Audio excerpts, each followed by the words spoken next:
Nous, on a notre site qui est ouvert aux gens qui veulent se poser des questions sur le sujet, mais il y a beaucoup d'attaques. On sent qu'en face, il y a beaucoup de monde qui produit du document et des articles pour dire que si vous doutez du 11 septembre, vous êtes un fou.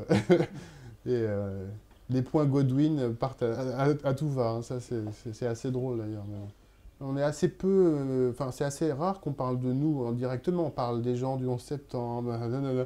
Et c'est souvent fait aussi de manière intentionnelle parce que, effectivement, si on marque en gros sur la une du Monde, Reopen 911, des fous, ah ouais, oui, c'est sûrement intéressant. Il y aura sûrement plein de gens qui vont venir regarder sur notre site. Mais c'est pas comme ça que c'est établi. En général, on nous présente plutôt comme des gens un peu éparpillés qui doutent chez eux derrière leur écran. Voilà.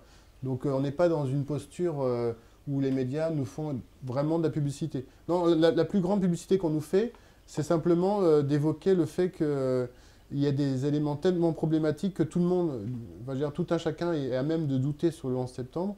Et en ce sens-là, il se retrouve un jour ou l'autre à dire, bah, finalement, il y a peut-être des raisons d'avoir des questionnements sur la version officielle. Sujet, en même temps qu'il a passé un cap depuis les 10 ans, aussi il devient moins passionné, parce qu'on a eu des relations quand même très conflictuelles avec la presse, etc.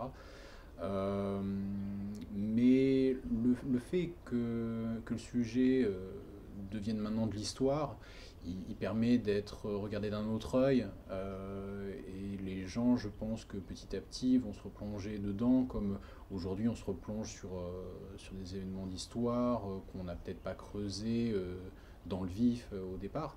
Donc je pense qu'à ce niveau-là, non, je pense que d'une part, oui, il y a moins d'actualité par rapport à ça, mais d'une part que le fait que le sujet soit moins passionné parce qu'il est moins proche de nous, permet justement de pouvoir se replonger dedans plus sereinement, et peut-être que des journalistes s'y mettront peut-être avec le temps.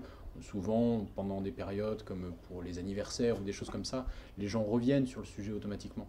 Donc petit à petit, ils reviennent dedans. On a vu que pour les anniversaires des 10 ans du 11 septembre, il y avait des choses un petit peu plus intéressantes qui avaient été faites, avec des angles de vue comment dire, Caricaturaux. oui, caricaturaux et cinglants.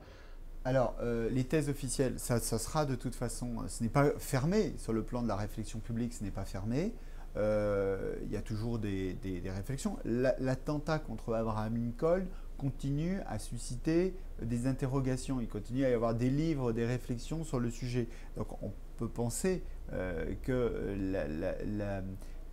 le 11 septembre continuera à susciter l'intérêt des Américains et continuera à alimenter des thèses contradictoires.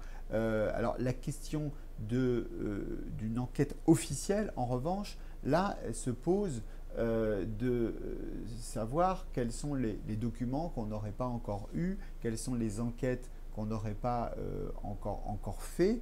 Et ça, on peut tout à fait envisager de nouvelles enquêtes, de poursuivre un certain nombre de pistes qui n'ont pas été explorées. C'est tout à fait envisageable et possible. On rappelle simplement que nous ne sommes que 13 ans après les attentats. Pour un historien, 13 ans, c'est une histoire très courte. Quand j'ai vu que le 11 septembre, pour le 10e anniversaire, c'était donc en 2011, la couverture télévisuelle était très faible, c'est-à-dire qu'elle était bien pensante, c'était en effet pour une large part sur les pompiers qui avaient été victimes des attentats, enfin bref, il n'y avait aucun documentaire qui voilà, se montrait un tout petit peu, je dirais, circonspect vis-à-vis de la réalité officielle. Et moi, j'avais été sollicité par deux producteurs qui voulaient adapter mon livre.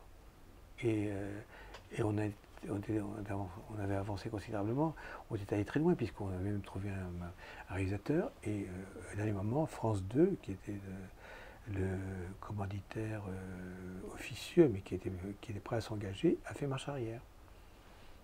Donc, pour ça, en disant que non, que ça n'entrait plus dans leur plan, mais c'est allé très loin, on était vraiment allé jusqu'au bout. Donc j'ai senti qu'à ce moment-là, la porte s'était définitivement refermée et qu'il n'y avait plus d'avenir. Et qu'on ne parlerait plus jamais de ce sujet. Et je ne pense pas que dans quelques années, on découvrira des éléments qui permettront de relancer. Je crois que c'est fini, c'est verrouillé définitivement.